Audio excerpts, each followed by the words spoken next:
Moi, c'est le directeur de l'école primaire Uhamisho, école réservée aux déplacés de guerre de différents axes de Rubaya, Ngungu, Murambi, Itonga, Shasha, Bweremana. Et mon identité complète, c'est Ntaugirue Kabishura Pacifique. Les activités ont commencé dans de mauvaises conditions parce que nous n'avons pas de bâtiments qui conviennent à scolariser tous nos élèves. Nous organisons les sites de déplacés pour l'école primaire, les sites de déplacés de DGDA et Kisoko et les sites environnants. Les enseignants viennent états enfamés, ils ne mangent pas, ils n'ont pas d'assistance. Les élèves parviennent même de sommeiller en classe parce qu'ils viennent à l'école étant vraiment enfamés parce qu'ils n'ont jamais reçu aucune assistance. Voilà, parle sur cette question de manque d'assistance côté gouvernement. Comment est-ce que ça se passe? Vraiment pas d'assistance parce qu'aucune ONG est venue nous assister. Si vous entrez même voir comme la manière dont les élèves apprennent en classe, c'est très défavorable. C'est très défavorable vraiment.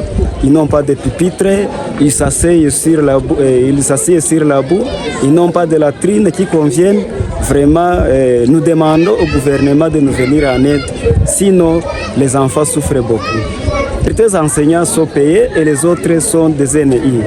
Ils ont voulu venir en aide pour pouvoir occuper leurs enfants déplacés parce qu'ils sont déplacés comme eux. Alors ils n'ont pas voulu casser que les enfants puissent étudier sans être occupés par leurs enseignants déplacés. Un message pertinent au gouvernement? Le message personnel est de demander au gouvernement de chercher comment terminer la guerre vraiment pour que nous puissions rentrer chez nous, afin que nos enfants apprennent dans de bonnes conditions comme ils apprenaient avant.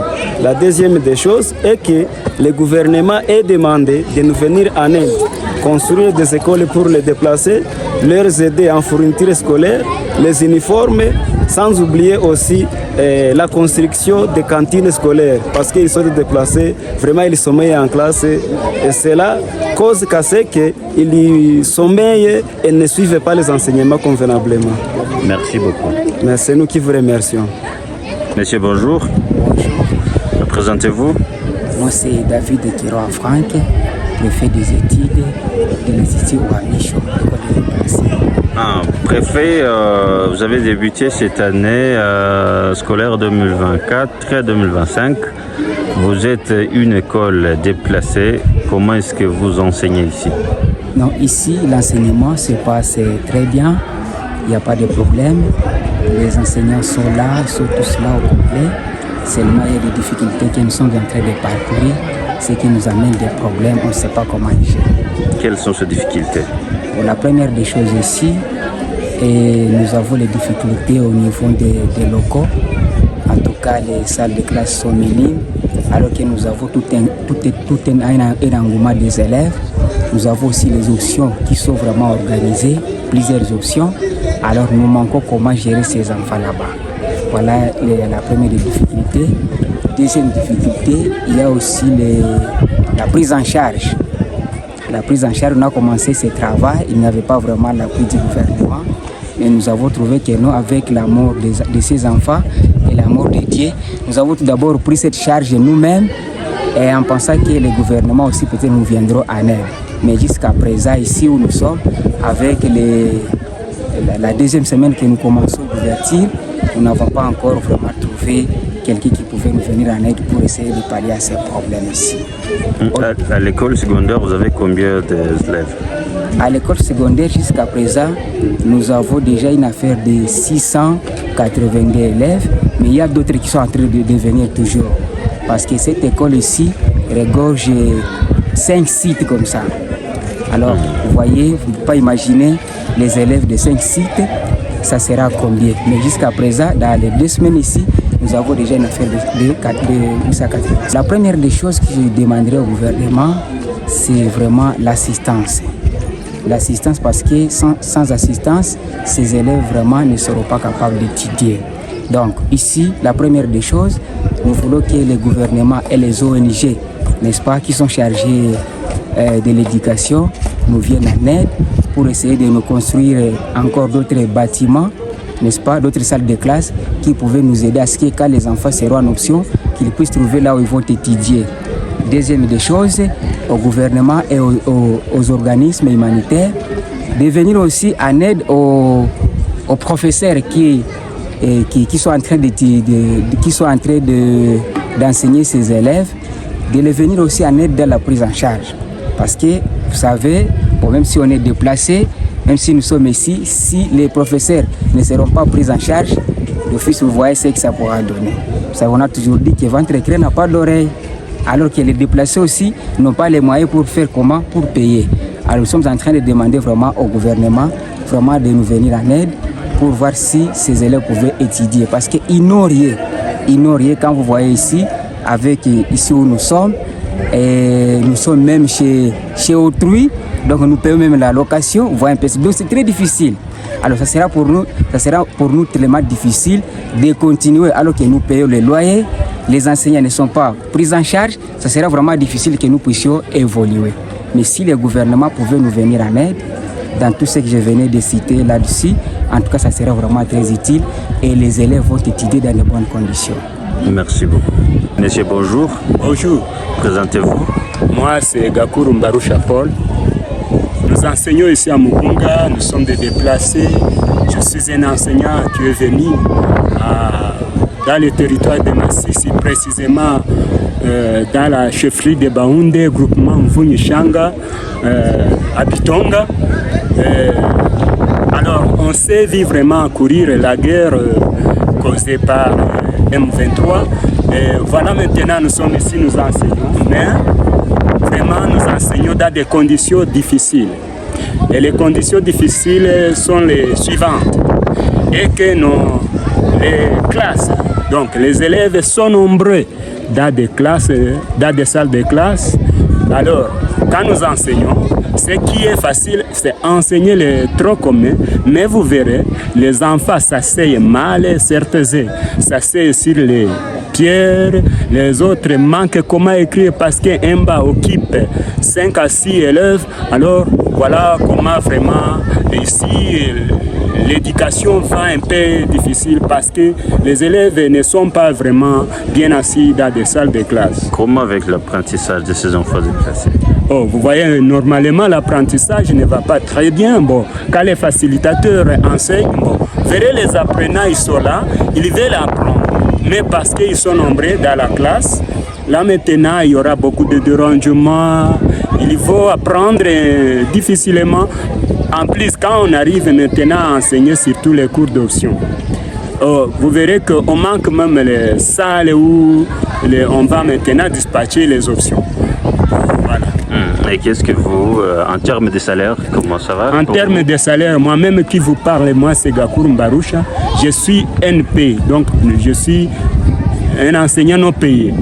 Il y en a d'autres maintenant.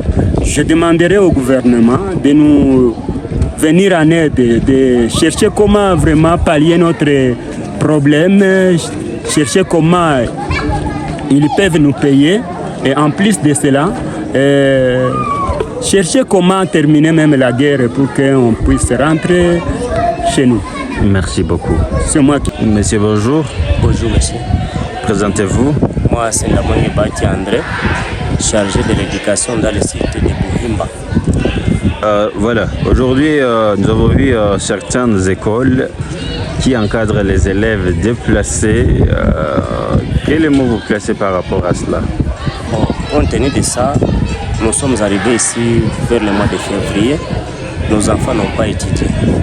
Ils ont fait une année ici sans étudier. Alors, nous, on a pensé au niveau de nos sites. On a fait une organisation interne.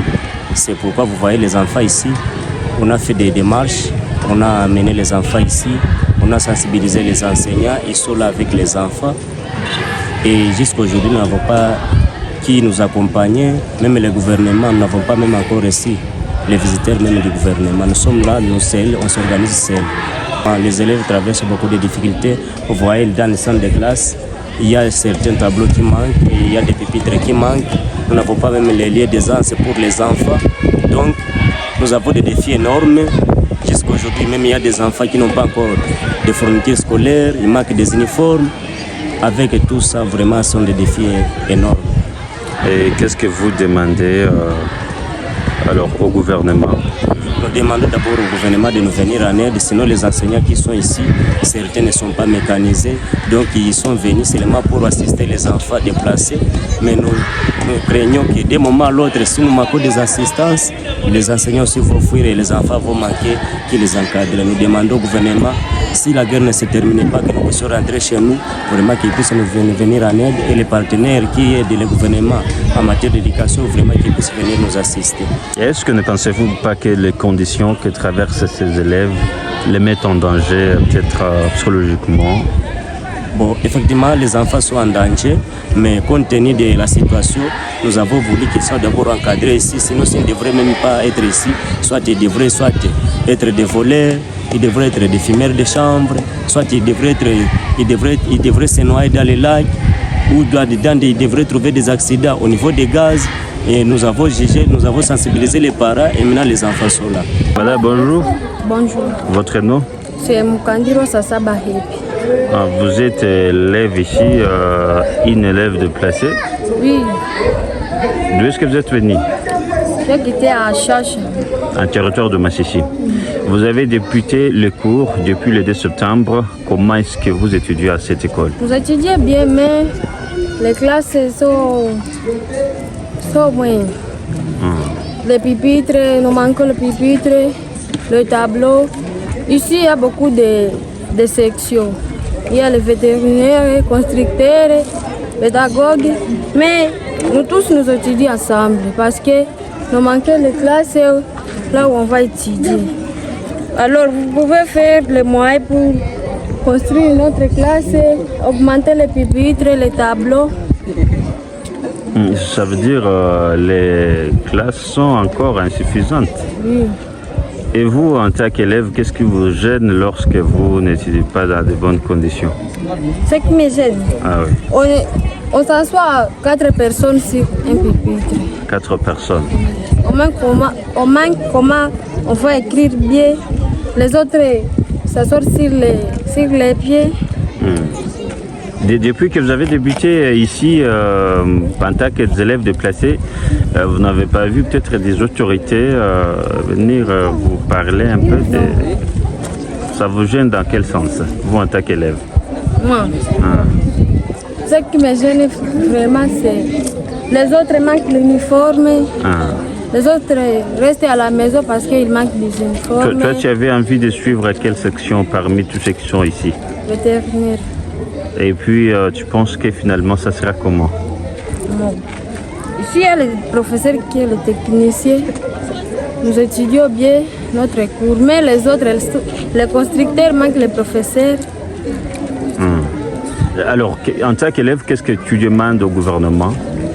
Je demande au gouvernement qu'il puisse nous augmenter les professeurs, les pupitres, qu'il puisse payer les professeurs pour qu'ils nous enseignent avec le courage. Donc, vous avez besoin d'un bon encadrement? Oui, oui. Merci beaucoup. Merci. Jambo. Jambo sana papa. Unaitwa nani? Majina wananiita Niukuri Havugimana Justin. Bwana Justin, huo mwanafunzi mkimbizi. Ndiyo. Ulikimbia unatoka wapi? Tulikimbiana tunatoka Bitonga. Bitonga mu territoire ya Masisi. Oui. Sasa hapa mko nasoma namna gani? Hapa kwa masomo tuko asoma difficilement. Maklasi ni za kidogo, wanafunzi wanakuwa wa mingi. Unakutana mklase moya kuko wanafunzi wa mingi wanadepase mapupitre. Sasa wanaikala, wanaikala, wengine wanashimama. Tablo iko mbali, wengine tablo na wasogelea sana, tablo na kwa kidogo. Derangement mu classe juu wingi wa wanafunzi, tunakosa kama watakomprendre leso ibako atufundisha, tunakosa ngisi tufea hai. Wewe uko msomo la ngapi? Niko mtoto wa 4e HP. Au pédagogie. Mnasomaga na mko wangapi? Pédagogie tuko ba 20. Sasa mko nasoma difficulté za mingi mnakutanaga nazo zenye leo unaweza penda gouvernement imalize. Zile difficulté ni za wapi? Difficulté zina kutana nazo mu classe, wingi wa wanafunzi. Sasa section tuko ba mingi mu classe moya. Classe moya tuko asoma pedagogue, ba socialiste, ba nutritionniste, ba constructeur, bote tuko mu classe moya. Sasa tunatafa cours d'option, ba moya wanatoka nje wanakosa ngisi basome, bengine wanasoma au wengine wanasoma, wengine wana déranger mu classe. Unakutata mu classe mko mouvement mbaya sana, tunateseka hapa kwa masomo. Sasa unaweza omba gouvernement ifanye nini pour que msome mu conditions za mzuri? Ndezi omba gouvernement itusaidie nayo, batusaidie na mpupitre pour faciliter tâche ya masomo, batusaidie na maklase zimazima juu batudiskache fasi fulani, pedagogie basome kwabo, social basome kwabo, na ba constructeur kwabo na nutritionniste kwabo juu tupate ile wakati kutudilibere wakati jusi wanafunzi wa 6e. C'est vrai tuko abakia nyuma sana. Asante sana. Merci. Jambo. Jambo. Unaitwa nani? Naitwa Tumaini Matabaro Elodie. Elodie, uko mwanafunzi mkimbizi. Mulianza soma hapa, me difficulté mnakutana nazo ni za wapi? Masomo nakutana kuna mapipitre. Bamwa wanaikala chini na wengine wakutana wako na wanasoma na wanasimama, na matoalete hakuna, mai ya kukunywa hakuna. Hayo unakutana tuko natoka kunyumba na hatukukula. Sasa tunafika hapa kwa masomo, kiu inakuwa ya mingi, tunakosa mai na mawese. Sasa tunaenda kuwashirani wa masomo wanatukimbia. Hiyo wewe na iko tatizo kwako, unaomba nini kwa serikali? Gouvernement ifanye nini? Gouvernement naomba pia itujenge mawese, iongeze na maklase, ijenge na mapipitre, ilete na mai, na tunayomba tunabakia mungambi, hakuna chakula, na tunayomba iko na tusaidia kuleta chakula. Lakini bakuru mnasomaka mzuri? Hakuna. Baprofe ba mami baki tunasoma na tunachangiwa ba constructeur na ba veterinaire na ba pedagogue wote wanakutana tunachangiwa. Vile njove tunatusumbua, bamwa wanaikala washakosa ma uniforme na makae. Vile wanakutana na wewe tunasumbua. Asante sana.